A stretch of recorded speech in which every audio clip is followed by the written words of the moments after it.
What's happening, guys? It's your boy Uncle Bay. Like I told you, consistency is going to be the key to success in this channel, to the growth and to putting out the message out there. Because I feel like if I give them a breather, they will forget their truth. Eventually this truth will get into their head. Guys, I've spent my whole Sunday doing a lot of research. I've got a very interesting video that I'm working on. And I hope that it really goes far, that the Nigerians that come here watch that video and South Africans also realize what's happening and take it very serious. It's a very interesting video. I need to do a little bit more research and put everything together. Like I said, guys, I do my research, man. I'm not just coming here talking nonsense. South Africa has been accused of a lot of things, especially from Nigerians, and I have made it my mission to debunk everything that is being accused and reassure Nigerians that they are the giants. They are the giants of everything that they accuse everybody else of. This is a tough one because it involves children. But the reason why I wanted to bring this one up is because children are the future of any nation. And right now, the youth, the teen, the children of Nigeria do not have a future. And what's worse is, because they have no records of anything, it makes it very difficult for anybody to be sure of what really is happening in Nigeria. In the next video that will come, hopefully after this one, it will explain why this is becoming a concern. So, like I was saying, guys, this involves children, and the reason I'm bringing it up is, like I said, the future of any nation is their youth. And we need to start now looking at this as something extremely, extremely serious. All right, moving on, the National Population Commission, NPC, has commenced a birth registration awareness campaign nationwide. The NPC, while stressing on the importance of proper documented birth registration for all Nigerians, say this is a key for proper planning and national development. The NPC, which revealed that the 3 in 5 children are not registered globally, says these contributes to an estimated 28 million children between the ages of 0 and 17 in Nigeria not having birth certificates. The nationwide registration of birth is a statutory responsibility of the National Population Commission as enshrined in the 1999 Constitution. It is a responsibility of not only making every individual child to count, but also giving every child an identity. Some gains have been recorded. You know, when I was watching this, I started thinking, how many of these children who are now grown ups that don't have identities, that fraudulently created documentations, made their way to people's countries, and they are now criminals that can never be identified. Because if you take their fingerprints or you take anything and you put it in the system of Nigeria, they don't even exist. So Nigeria can't even account for their own people.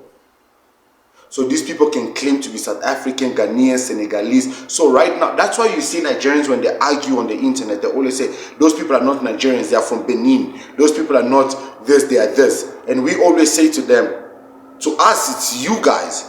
And they can tell the difference. 28 million undocumented kids. That is a lot. It gets worse.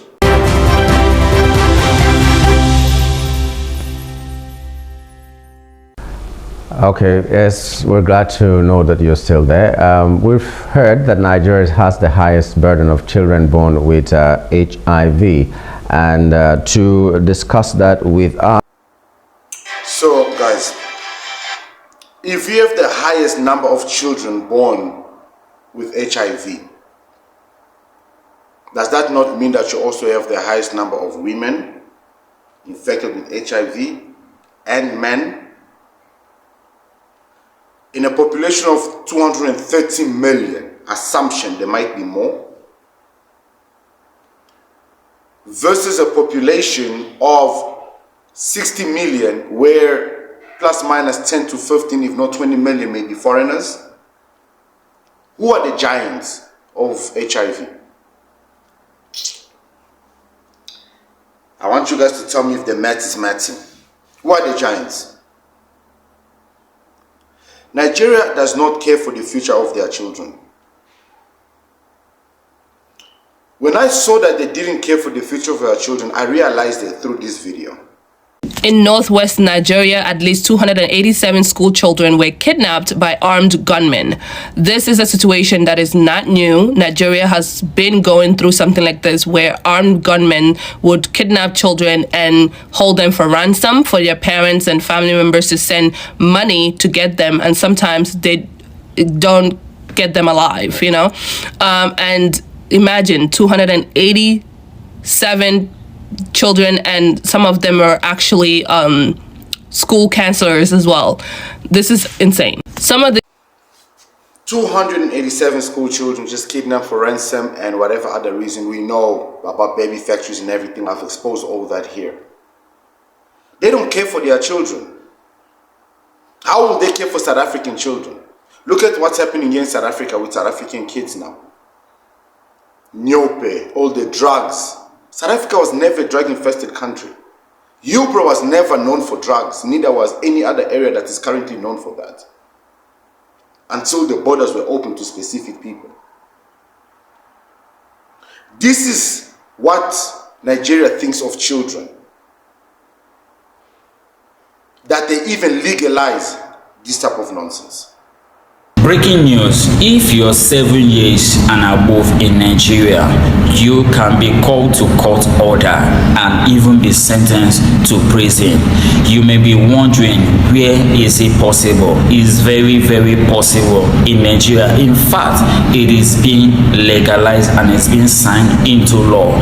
I think Very Dark Man is that weapon formed against bad governance in Nigeria that is actually prospering, because with the help of Very Dark Man, I think the Nigerian police is actually regretting of detaining him, which has come out of the controversial videos of the minors who has been detained under police custody in Abuja. What is actually their offense? Pressing their opinion during the Nigeria end ban governance is actually a crime now for Nigeria, for someone to express his or her opinion. But the law says that this student was found with an external. They don't have freedom of speech. Whether it's adults or maybe that's why they come here and fight. Because in Nigeria, when you defend Nigeria and their nonsense, you are seen as a patriot. But fighting for the rights of your country and for change, you are seen as a betrayer. Now it's all making sense. Guys, they passed a law that 7 years and above can go to prison in Nigeria. A law. This is now legal. Where are the humanitarians? Where is the UN and all those people? But the moment South Africa just does one small thing, everybody starts barking like freaking street dogs. While Nigeria is passing laws to imprison children. I will end this video with an inspiring message to Nigerians and the Nigerian people from a Nigerian team. I'm your boy Uncle P. Guys, this is a serious matter. There's a lot happening. Stick around. I have more to expose. Peace.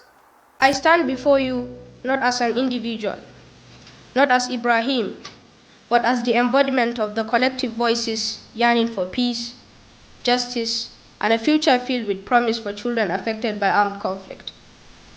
Today, I speak not only on behalf of children of Borno State or Nigeria, but for every child whose laughter has been stifled by the horrors of war. History has taught us that we children are keen in our pursuit of knowledge and are filled with potential, not only for ourselves, families, communities, but for our country and the world at large.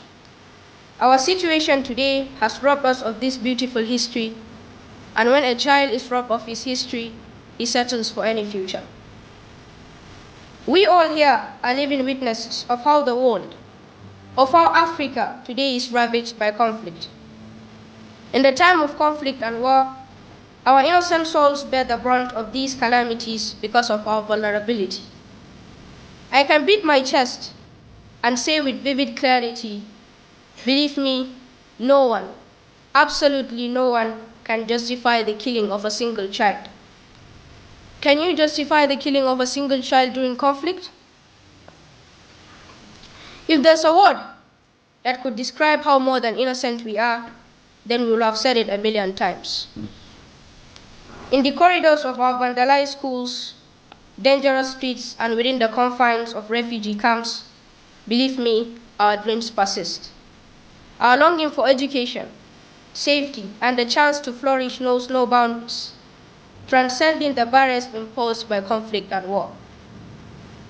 Malcolm X said, and I quote, "Education is the passport to the future, for tomorrow belongs to those who prepare for it today."